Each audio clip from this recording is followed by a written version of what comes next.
You will hear a number of different recordings, and you will have to answer questions on what you hear. There will be time for you to read the instructions and questions, and you will have a chance to check your work. All the recordings will be played once only. The test is in 4 sections. At the end of the test, you will be given 10 minutes to transfer your answers to an answer sheet. Now turn to Section 1. Section 1. You will hear a conversation between a male clerk in a hire company and a woman customer. First, you have some time to look at questions 1 to 5.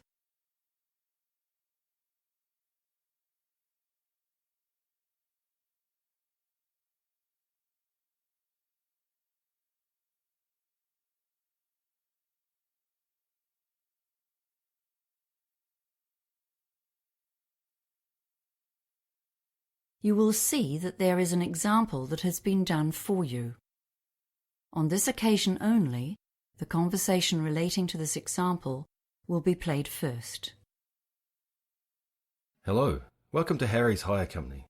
How can I help you? Oh, hi, yes. I've come in to find out about renting stuff for a 21st birthday party. Yes, of course. The customer says she wants to rent equipment for a birthday party. So birthday party has been written in the space. Now we shall begin. You should answer the questions as you listen, because you will not hear the recording a second time. Listen carefully and answer questions 1 to 5. Hello, welcome to Harry's Hire Company. How can I help you? Oh, hi, yes. I've come in to find out about renting stuff for a 21st birthday party. Yes, of course. First of all, what date is the party? It's next Saturday. That was the closest we could get to the actual birthday, which is the 22nd of November. Gosh, it's hard to believe it was 21 years ago. Seems like yesterday. So the 18th of November? No, sorry. I meant the following Saturday, the 25th. Okay, we have just about everything here. Tableware, marquees, you name it, we rent it. What size of event are we talking about here? Yes, that's a good question. We were planning to have about 40 people, but you know how these things grow, and it went up to 60 at one stage. I think it's back to 55 now. Yes, that's right. It was all getting a bit out of hand. Okay, and what kind of catering and entertainment are you having? We can help with entertainment hire too. You know, if you need microphones or a sound system. Oh, that's good. We've booked a catering company and they're providing a meal. It's nothing elaborate, just finger food snacks and then a simple buffet meal. So we'll need all the usual dinner plates and bowls. I suppose 5 dozen of everything. Oh, and knives and forks too, 5 dozen sets. We won't need any cooking equipment because the caterers will do that. And they're providing tea and coffee as well. I see. And do you need any tables or chairs? Well, not tables because we wouldn't have room for them. But I suppose some extra chairs might come in handy. What type do you have? Come over here and I'll show you. We have a couple of different kinds. We do have the folding wooden ones, like these. But the most popular ones are just those stackable plastic garden chairs. We rent a lot of those. Yes, the plastic ones look great. Maybe 40 of those. Okay. I'm making a list here as we speak. Was there anything else? Oh, do you want small or medium glasses? People generally want both sizes. Yeah, better get both kinds. 4 dozen of each. And what else? The caterers are supplying a punch bowl, so that's okay. Oh, I know. What about 6 ice buckets for keeping the drinks cold? We're providing all the drinks because I have a friend who's helping us with that. I suppose this is going to get very expensive. Before you hear the rest of the conversation, you have some time to look at questions 6 to 10.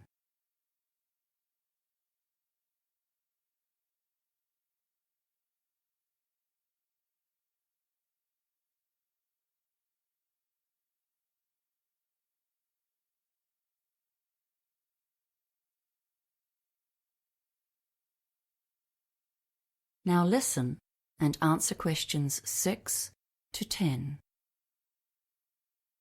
Well, let's talk about our packages and rental deals. Firstly, what day do you want to collect the equipment? Oh, I'm not sure. Does that make a difference to the price? Well, the weekend package deal is to pick up after 5 p.m. on Friday and drop off before 10 a.m. on Monday. That will be $1,600 plus tax. If you want to save a bit of money, you can collect the equipment on the day of the party before 5 p.m. and drop off on the Monday before 10 a.m. and that will be $1,350 plus tax. That's called the same day package.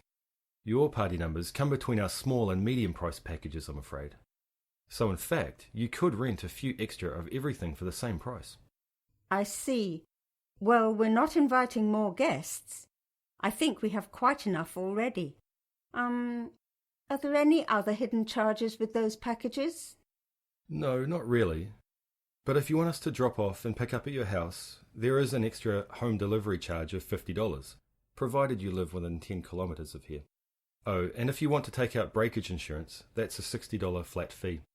Otherwise, you pay for every item you break at the replacement cost. Wow, so how much is that then? I bet that soon adds up. Well, yes, it does a bit. Let's see. Tableware is $3.55 a piece, small glasses are $3.50, and medium glasses are $4.40. Oh, and if you break a chair, they're expensive, $15 each, and you'll be surprised what happens when the party gets going. Yes, insurance sounds like a good idea. And I think I'll take the weekend package deal, thanks. It's much more convenient, isn't it? And not much more expensive. Okay, so let's take a few details then. Your name? Oh, it's Susan Millins. Is that Miller? No, it's Millins. Right, and your address, please? 28B Sandstone Close, Martinsborough. And just to confirm the order, the medium-sized party weekend package with breakage insurance. And did you want to collect this yourself? Yes, thank you. I do live within 10 k's, but I don't want to pay any extra charges. I'll get my son to help me. Okay, we'll need an emergency contact number, just in case anything goes wrong. Oh, and credit card details, of course. Oh, yes, of course. The phone number is 084-398-7695. Okay, thank you. And now the credit card. That is the end of section 1. You now have half a minute to check your answers.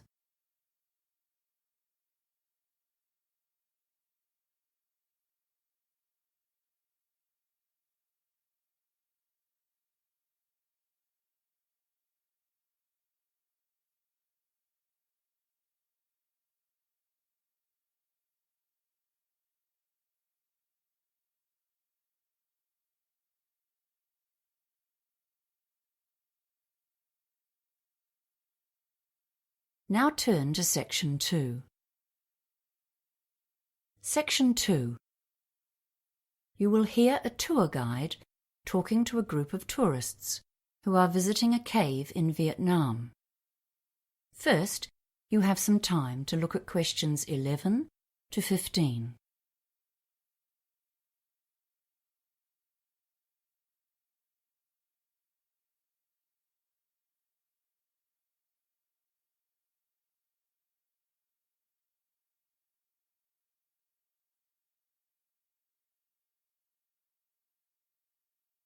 Now listen carefully and answer questions 11 to 15.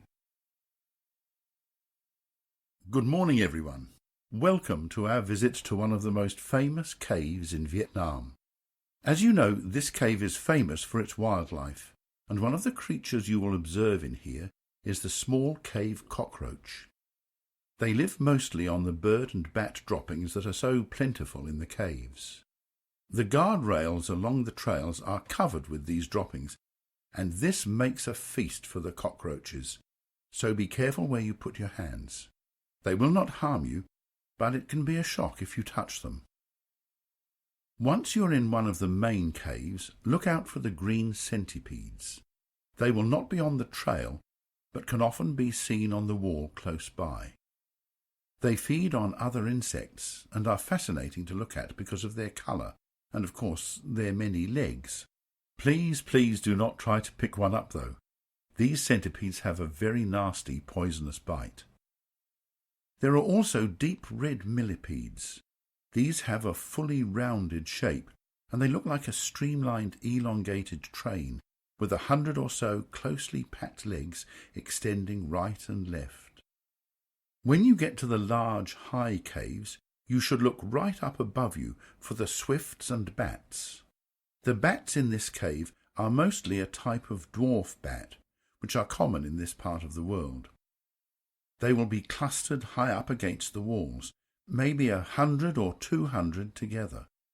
They look like shadows high on the walls of the cave. They are likely to be very quiet right now, but because there are so many of them together, you will have no difficulty identifying them. They sleep all day until they all leave the cave in a massive flock on their nightly hunt for flying insects. The swifts are the creatures you can see flying around during the day, especially if they have young ones to feed. They can navigate in the darkness here and will fly outside in ones and twos at dusk to catch small winged insects like mosquitoes. However, they tend to return before it's pitch black outside, and they do not hunt at night. The swifts make nests, usually higher up on the ceiling of the cave. Before you hear the rest of the talk, you have some time to look at questions 16 to 20.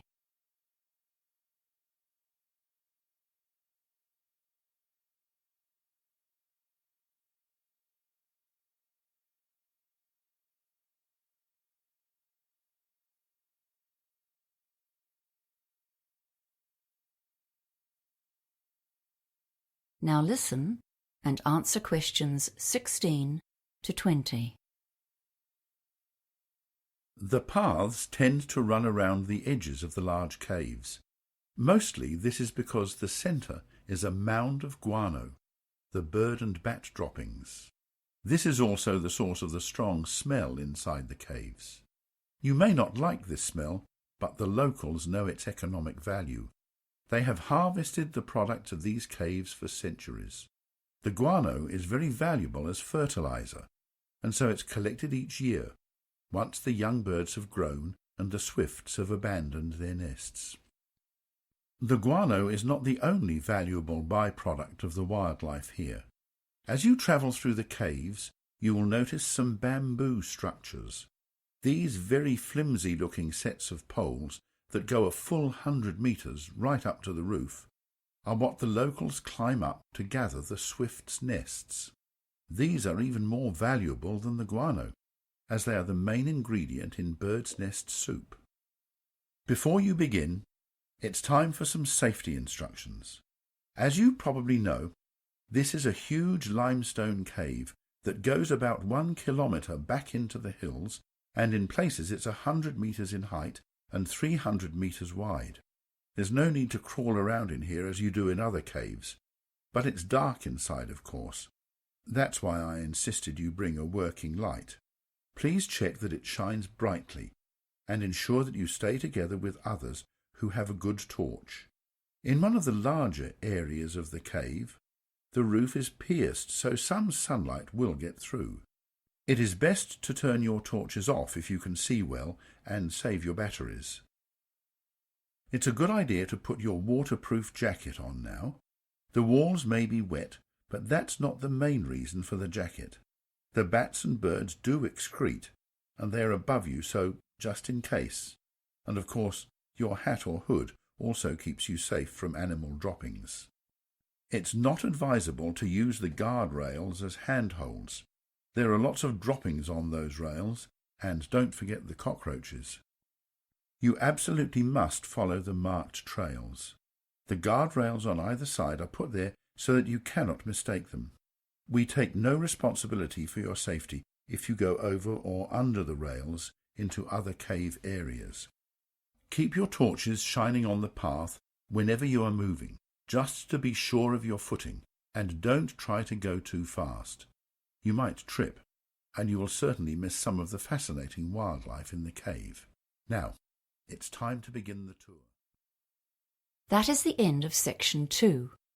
You now have half a minute to check your answers.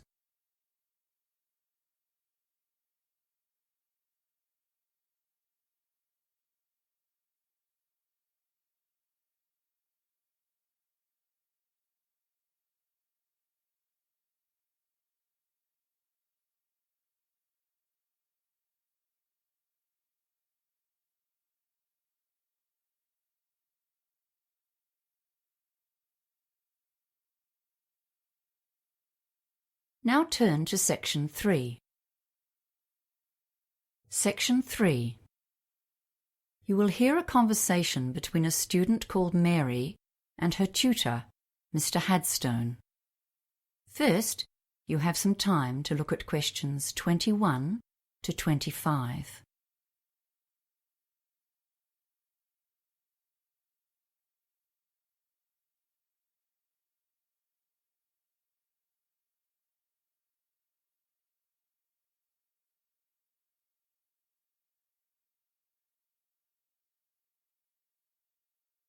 Now listen carefully and answer questions 21 to 25. Hello, Mr. Hadstone. Is this the right time for our meeting? Yes, it is. Thanks for coming in at such a late hour, Mary. I know you've had a busy day studying and will be keen to get home. And thanks for volunteering to run this project. It's going to help you develop and practice skills needed by teachers today. Field trips are getting more and more a part of school life. So as a student of education, it'll be wonderful training for you. It's really a great opportunity. We did loads of field trips at school, so I've got a good idea of what sort of things we could do. I expect so. But we're here to go through the basics of planning one, and the trip leader carries a load of responsibility. Right now, you're focusing on activities, but your main job is to consider the dangers and come up with ways of countering or avoiding them. There are lots of government regulations you won't have been aware of on your school trips, but they're just a guideline for your own planning. Some of those school trips you went on would have been pretty adventurous, right? Yeah. Okay, and your plan needs to be tailored to the kind of trip you're doing. On a well-planned and successfully led adventure trip, we don't often hear of problems, even though sometimes there's bad weather, for example, that a school party has managed to combat. That's because the leader created a well-thought-out hazard management plan. Ah, I thought I'd just be taking my mates out on a trek. Now it's all paperwork. Yes, well, that's why I called you in. We'll work on this together over the next few days. I just wanted to give you a heads up on what you'll need to think about. There are some aspects that every trip needs to consider. What do you think they might be? Well, heavy rain, or high winds, I guess, and any dangers in the terrain? Yes, we call those the significant factors. And another important one is the makeup of your group. But you don't need to go overboard. There are some kinds of hazard that you won't need to think about at all. Things like hurricanes, earthquakes, radioactivity, or major diseases such as cancer. The official name for those is unlikely events, because they almost certainly won't happen. Before you hear the rest of the conversation, you have some time to look at questions 26 to 30.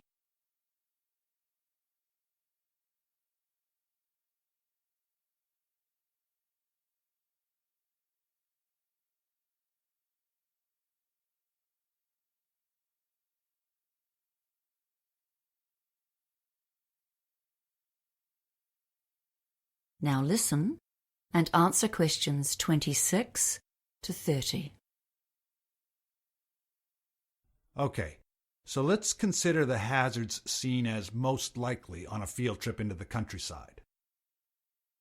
Weather causes real problems. Overexposure to the sun or the cold, even the wind, can have a big impact. And of course, the weather can change very suddenly and without warning. Yes, people can get into trouble in the hills if they don't bring extra layers of clothes and a jacket. even if they start walking on a hot day. Oh, and a raincoat too, of course. What's next then? Well, let's think about possible activities and what you might need. Yes, okay. Well, for hiking, of course, we need a first aid kit. Oh, and a decent topographic map of the area. And we need to make sure that more than one person can read it. I've run into lots of difficulties in the past with people who can't identify even major features, like rivers. And some people have no idea about contour lines. And I suppose a compass, too. You'd need to list those. Then there are things that might be obvious but must be written down and considered seriously. For example, if there's a possibility of falling more than 2.5 meters, that's considered life-threatening. And I'm sure you would be aware of problems near the sea, like tides or high waves, and the trouble you can get into where there's a possibility of an avalanche or a mudslide or a flash flood if you're anywhere near rivers. Yes.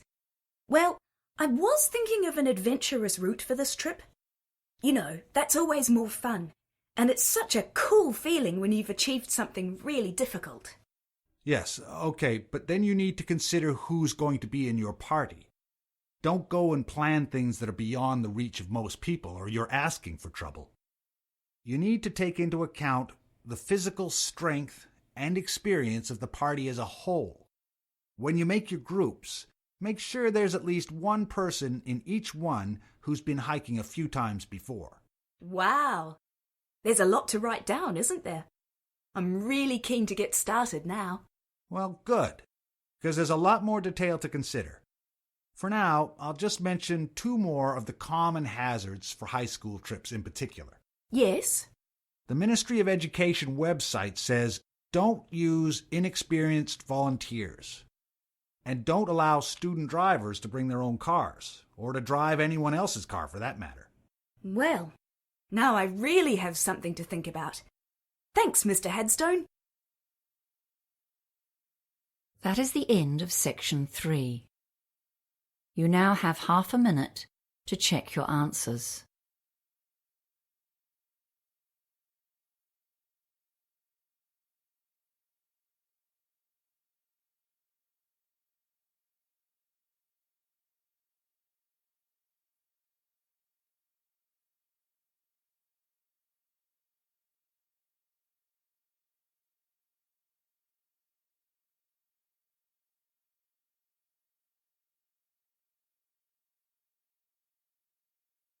Now turn to section 4.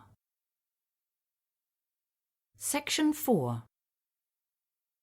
You will hear a lecturer giving a talk on cochlear implants. First, you have some time to look at questions 31 to 40.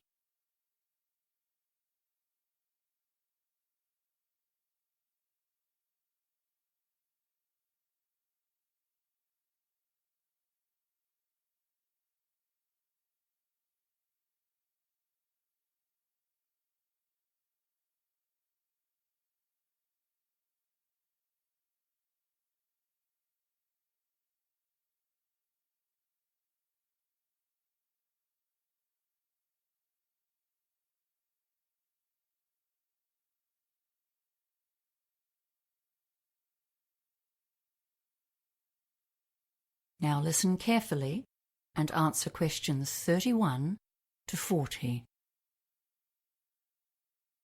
The topic for today's lecture is cochlear implants, which are a relatively new form of technology for assisting people who are profoundly deaf.